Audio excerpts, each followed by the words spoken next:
that's amazing. That sounds like a lot of fun though, because you're definitely working with a lot of cool tech companies, right? I do software companies and professional services, consultancies, and agencies. One of the things we do professional services with my day job, and it's kind of cool because it's one of those things to where if a customer can dream it, we can build it for them with our platforms and our software. And it's really kind of cool and satisfying when you're in that type of a position, I think. To me, it's exactly at the intersection of art and science. And that's what keeps me absolutely interested. And I love doing this because, there's the numerical side. Go to market is about market shares, closed deals, size of the deals, how many deals in the pipeline, how many closed this week. That's the numerical part.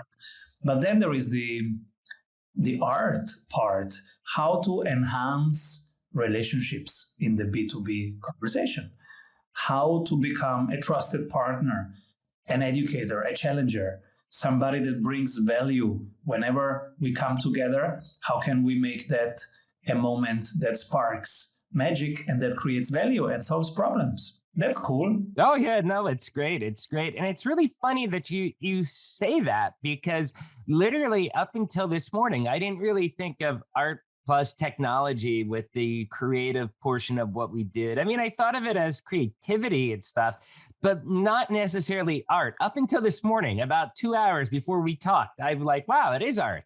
And that's because they got that new show on Netflix about the people who created, what was it, TerraVision, which was essentially almost like, I guess, Google Maps before Google Maps was.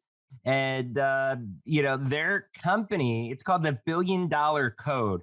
Their company was, I think it was called Art Plus Com for art and technology, essentially, is what they were doing in the 90s. And it was really cool because watching this, it really kind of worked my mind to where for the first time, I kind of was really seeing art speak through technology, from that aspect. It just, I don't know, it just like a little shift to where I just started looking at things a little bit differently. Is to me, there is nothing that is really not art and science. Every craft, every human endeavor has a numerical side, a technical side, and a relationship side. It's always humans creating something for humans, solving something for humans. No street has ever been built without humans. It's humans are building streets, solving problems, and creating wonderful things. Well, I mean, if you get back to ancient times, apparently aliens built it all. But that's a discussion for another podcast, right, Simon? Yes, there are better experts on that than me. Yeah, I want to get the guy that has poofy hair on here. I forget his name, but I'm trying to get him on. The guy who says everything. It was aliens, You see the meme probably. So one of the things you do is you work with tech companies, professional service companies, and you work with go-to-market strategies. And one of your speaking topics that you had, I really thought was pretty cool, is how to shorten the path to wow. What can you explain that a little bit for us?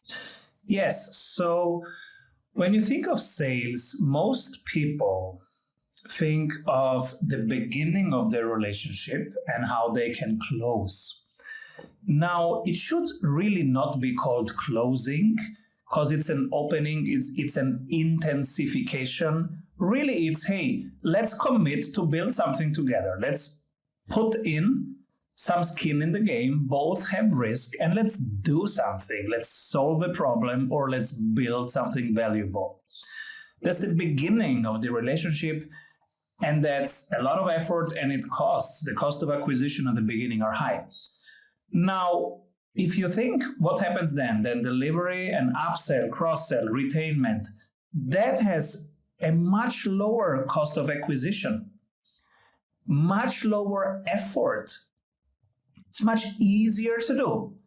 So what we help our clients do is create some really good retainment systems, upselling systems that increase the lifetime value of your clients, which is much cheaper to do. You don't need any marketing, you don't need any risky things, and it's easier to do. How can you systemize that? And the technique that we have developed is take your wow moment. Let's say you work with somebody for 3 months. In month 2, in month 3, there is this magic happening. Wow, I worked with these guys and then my costs went down 25%, or my sales went up 50%. That's the wow moment. Now, it's an easy exercise, but it changes everything. If you take that wow and you move it forward. What's the smallest thing we can build in the first 7 days that has partially this wow in there? One example, a competitor of MailChimp